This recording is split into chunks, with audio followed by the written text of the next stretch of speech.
you all here to this grand opening of our beautifully restored Village Hall on the Common. It's a great step forward in preserving Framingham as a community. No place is a community without an awareness of its history. Historic places like this connect us to our heritage and help us understand our past, appreciate our triumphs, and learn from our mistakes. Village Hall on the Common helps define and distinguish Framingham as a unique place with a very strong sense of identity. A community with an awareness of its heritage attracts people. It makes them want to live here, stay here, and work to make it better. Heritage gives us a sense of place. Village Hall on the Common is an anchor to this place. Its stately columns are emblematic of the strength of our community, past, present, and future. I find it ironic that at the last town meeting of Framingham's 317-year history, its members voted to essentially save this building, a lasting symbol of Framingham as a town. It was a great investment. Without it, we would have lost a very important piece of our heritage, our community, and in these times when there is so much at work to unravel the bonds of community, we need to do whatever we can to preserve them. On behalf of the History Center, we thank you all and the City of Framingham for saving this building, and we look forward to continuing its history of hosting many more wonderful events.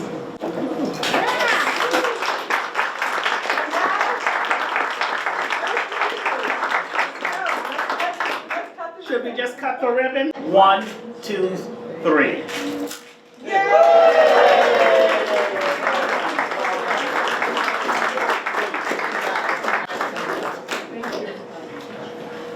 My remarks will be very brief. I think about this vote to save this building and to refurbish this building, and it is a very special part of Framingham and the history of Framingham, and it's near and dear to my heart. Because I remember celebrating one of the happiest days of my life in this building, and that was the day I got married, because I got married at the church across the way and had the reception here upstairs in this building. The thing that I think about the Village Hall and what it was traditionally used for is bringing people together. And that's the tradition that I hope that it will continue in the city of Framingham, is that it will bring people together for the common good. And it also has now made accessible for all people to enjoy this building too. With the addition of the elevator, has made a huge difference in this building. And I had to go in the kitchen to see the revision of the kitchen because it was pretty, it was pretty bad in there for a while there. So it looks great, and I say kudos. This is a collaborative effort of the entire community making this work. So thank you, thank you, thank you to everyone that had something to do with making sure that this building stays an integral part of the history of Framingham.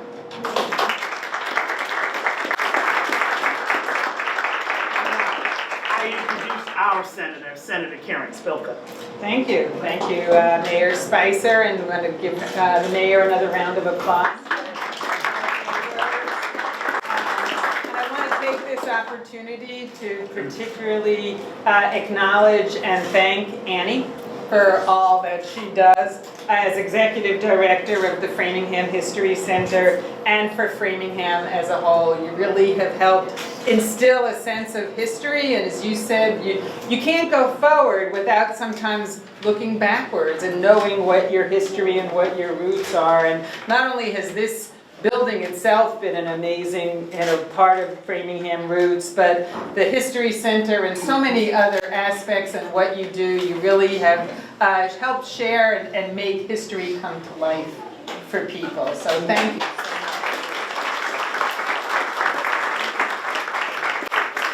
I'd also like to thank Patsy Rossetti Green and the Friends of Village Hall Committee, Christine Tibor, and everybody else who have helped to work on this, plan it. I also want to thank town meeting. I remember that vote. It was not a given that that was going to happen by any means, but it was a very wise vote, a very wise decision. we look at the spectacular building and know all of its history, it really would have been a shame to lose this building, especially where it's located and what it stands for and what it is today. This will continue on for many generations to come. It's a treasure for Framingham, and I would say all of Metro West, really. I'd like to thank Jim Paolini, the City of Framingham's Director of Capital Projects and Facilities Management.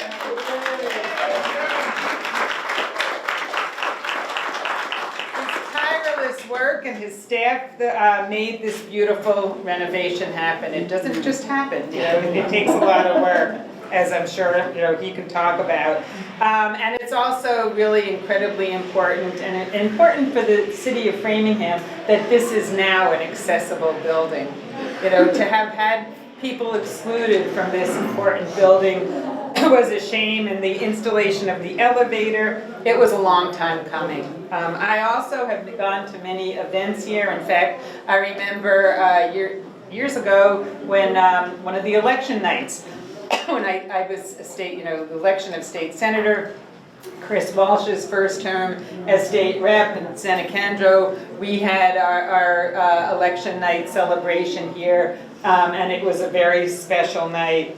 The restoration of this building gives us an important opportunity to reflect on our history that we have in our own backyard. While it's true that there are many momentous personal events that take place here, weddings, memorial services, bar mitzvahs, bat mitzvahs. It's also true that Village Hall has been a location of many momentous events in our history. And there's one in particular, one area that I want to raise, and I'm wearing the pin, the Women's Suffragette pin, in recognition of that, because the Massachusetts Women's Suffrage Association met in this hall in 1914, before women had the right to vote.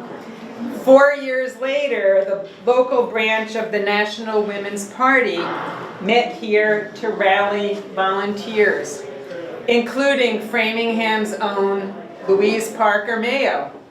And they went to Washington, D.C. to protest in front of the White House for the right to vote.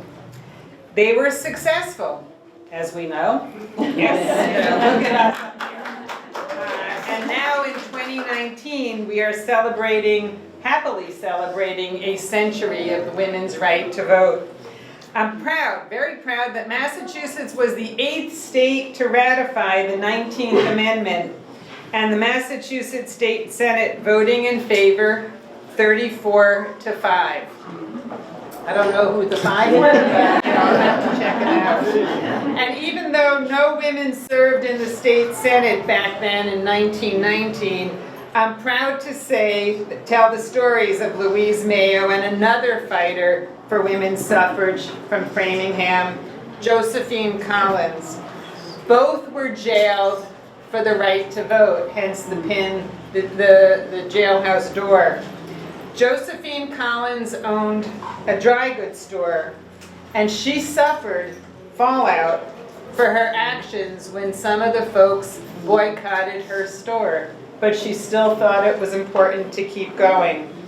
The sacrifices that these suffragists made can seem like ancient history, but Josephine Collins makes me maybe feel ancient. She died 8 years after I was born. Their history is our history, and in fact, it is still really somewhat recent history. And I invite everybody to come to the State House in the Senate President's Suite.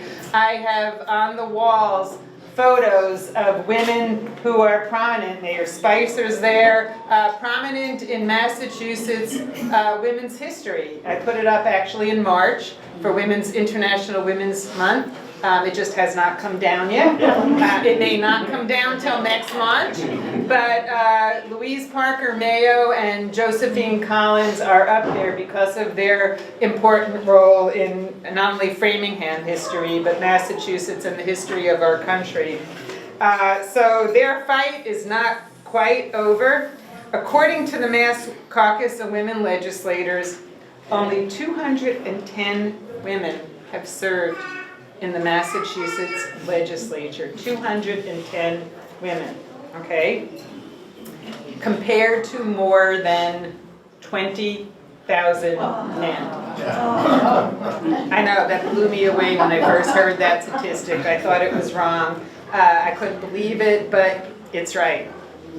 So clearly we have a long way to go still to reach equal representation in our state legislature, but we are making progress every day. Maria Robinson has been added to the legislature. And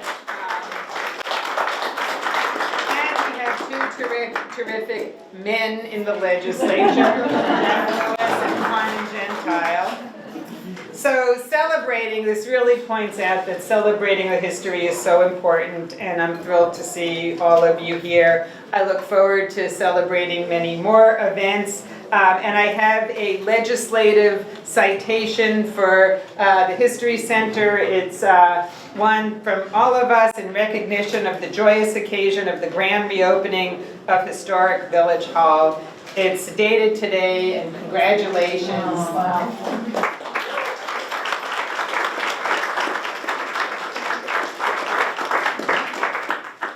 I sometimes think in these kinds of moments you say, oh my goodness, why are people from government getting up here and talking about these issues? But I think this is one of the best things that government can provide. When you have order, when you have economic development, when you have peace, then you can go to the next step and have beautiful spaces. You can have parks and recreation, you can have architecture, you can have the arts. And the fact that we're able to celebrate that today is incredibly meaningful and says a lot about how far we've come as a town to a city to next generation cities, next step.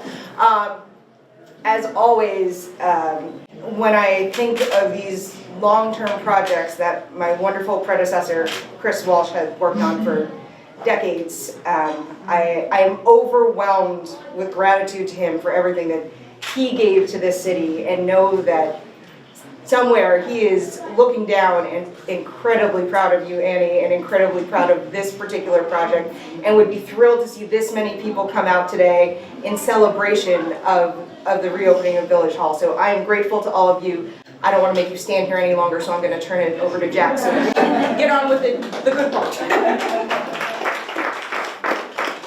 Well, I also just wanted to thank you all for coming out today to celebrate this grand reopening. If you haven't been upstairs yet, take the stairs or the elevator. It's beautiful up there. If I weren't happily married, I'd be talking about the wedding reception. Renewal.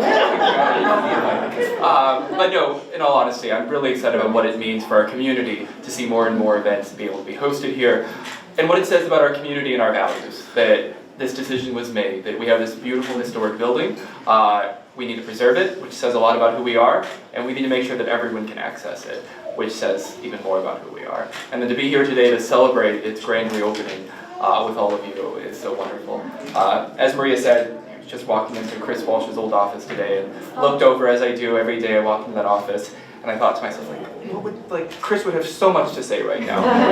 As a man who, as a legislator, advocated for making sure that every space and every building was accessible to everyone, but also loved architecture. And we'd be talking our ear off way longer than any of us right now about what the design of this building meant to the people that created it and what it said about who they were and where they were going. I wish I would have asked him that. But I'm sure he probably had that conversation with at least a couple of you. But really, again, thank you so much. And I look forward to what the next thing we're going to do as a community is to make sure that all of our spaces are fully welcoming to everyone. And I'm going to turn it over to our third state rep here in Framingham, Carmen Gentile. Well, thank you very much. So, and I can feel Chris with us today. He would have been very happy about this, and he was really instrumental in a lot of the architectural renovation here in Framingham. Personally, I'm really very happy today. I remember in 1995, I was best man at my best friend's wedding here, and we had a wonderful ceremony. The dogs were eating the wedding cake while we were doing the ceremony. and it's just a tremendous asset for the city of Framingham. To think that Andrew Jackson was president when this was built, and we did get through his presidency. So there you go.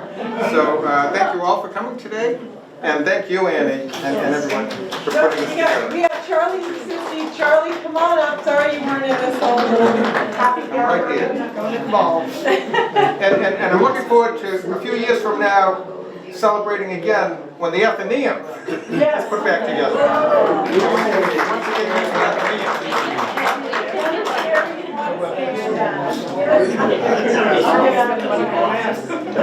Well, we'll have to find something. Thank you all for coming.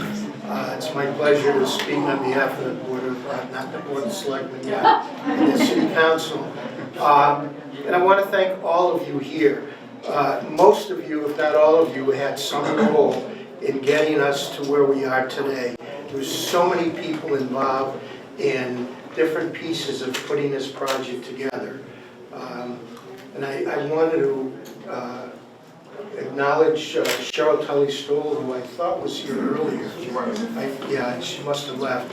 And my former colleagues on the Board of Selectmen, who played a big role in getting us where we are today. But since we're talking about an historic building, we're in front of a crowd of Framingham history lovers, I thought I'd take a moment to put my own little footmark on the history of this, or how we got here, with apologies to Fred Wallace. But this, upgrading this building to make it accessible and to put in the elevator and the ramps and everything else, bringing the codes up to date, has been on my bucket list for a long time. I had 4 kids that grew up in Framingham. All 4 of them had their bar and bat mitzvah in this building in the mid-1980s. And so that's more than the times that we were there, right? Yeah. I think so. Yeah. But even back then, I knew how much work this building needed, and especially handicapped accessibility. Because I remember relatives and friends of ours that had difficulty getting up the stairs to get to the reception from the service that we had on the first floor.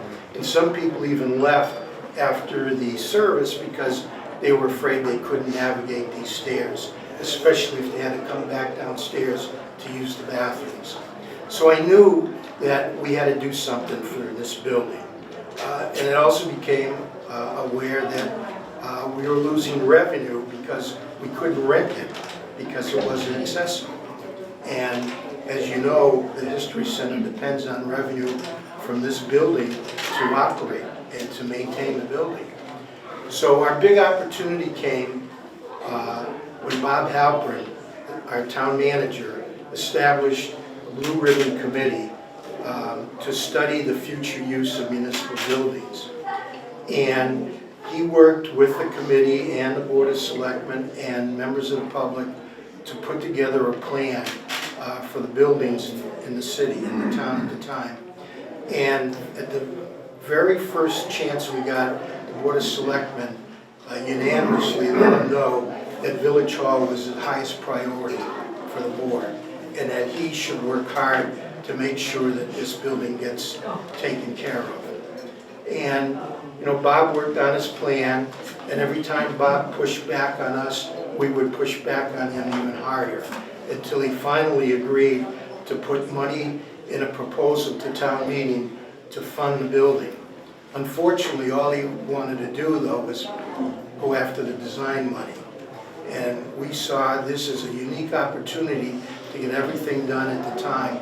So we prevailed upon him to put in money not only for the design, but for the construction as well. And as you all know, the town meeting did vote to approve the funding for the building just before the town transitioned to a city.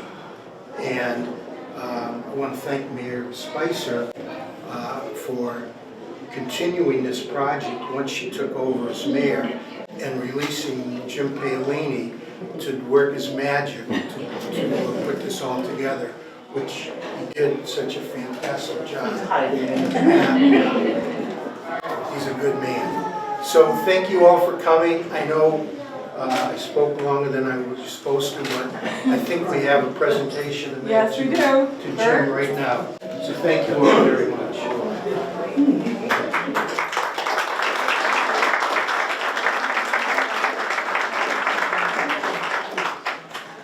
Okay. As you've heard for decades, this project was always put on the back burner of the capital planning groups from year to year to year. And it was only 3 years ago when Annie said, you know what, enough is enough. And then I'm Bert Marmer, by the way, along with my co-chairperson, Betty Funk, got together and had a committee. And the committee was made up of 6 people, including Helen Lemoyne, and including, we had Charlie was on our committee. I don't want to leave anyone off this committee because I'll get in trouble if I do. Fred. Fred Wallace was on the committee. And Annie Murphy. And I'm not sure, I think I mentioned all That's of them. it, Bert, you got Okay, it. got them all. But anyway, you have to know that to get something done in town, and it's wonderful that all of our people are here to see this, you have to take action. And Betty and I led this committee, which was called the Friends of Village Hall, and it's an action committee.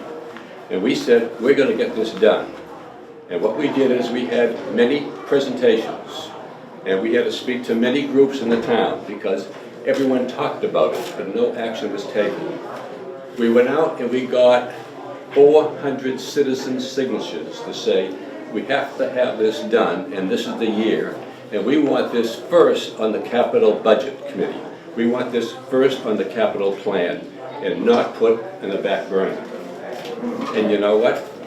We got to town meeting, we made our presentation, and there, for the first time in many years that I've seen, not only did we get an overwhelming majority supporting it, it was 88 people out of 115 who said yes.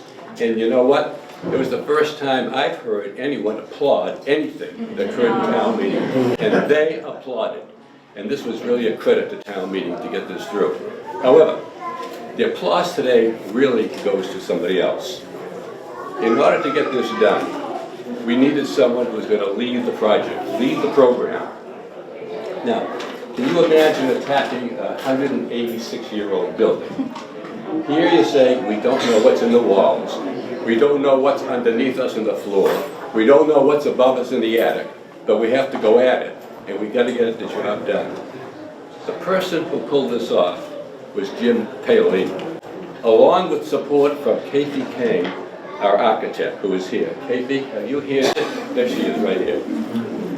Now, supporting all of this, by the way, as we were doing this, getting it going, I must point out that the Disability Commission, led by our good friend here, that set this all up, and Ms. Dempsey was really a good part of this whole operation in supporting our program. But on top of it, we went through presentations, architectural presentations, and Jim came across obstacles that were unreal. And one of the things Jim did, and I know because I met with Jim every week, he was here every day, whether it was rain, shine, or if it's 20 degrees below zero. He was here and he did a great job. But he did something else. He was up in the attic, crawling around, and there they were, there was a sprinkler system and there was electrical wires and so forth, and he came across something that was very strange. And he grabbed onto it, and it turned out to be a belt buckle, going back to the Civil War of an officer. This belt buckle was attached to a leather belt, which, by the way, is here now, which you'll be able to see. It'll be part of the exhibit. And in addition to that, he grabbed onto 2 other things. and they were like rolls of wallpaper. But it wasn't rolls of wallpaper. It were these two beautiful artwork that you see up here on the wall on this side. This wasn't wallpaper, but they think it was shades. Shades that were going to be used, you know, for decorative purposes here in the Village Hall. And on top of that, on two sides of the attic, he came across, and you know, here's Jim crawling around, by the way. He's still crawling.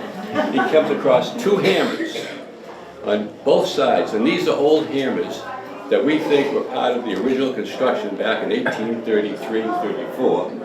And it might have been in the, we had two fires here, by the way, and we had to have reconstruction of the two fires. And so we believe those hammers relate to those fires. But the applause today has to go to Jim. And what I want to say is, on behalf of the Friends of Village Hall, and I hope I got all the names, and the Friends of the Framingham History Center, one of those hammers we're going to present to Jim.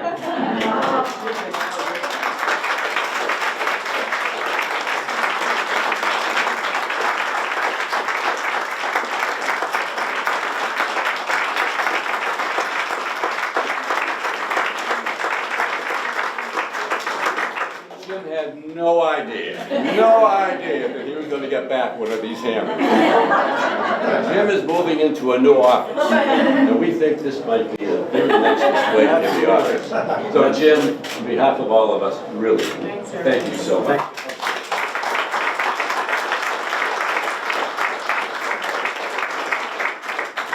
Annie is here if she's not in tears. Where is Annie? We all know it. Okay. I'll turn it back to Annie. Jim, thank you. I don't know if you want to say a word or two, or maybe three? I'll say a little bit. Okay.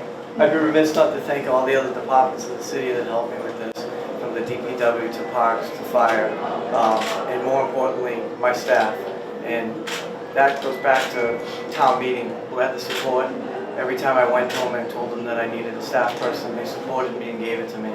And I think the results here today show that investing in your buildings, invest in your history, and also invest in your future. Thank you.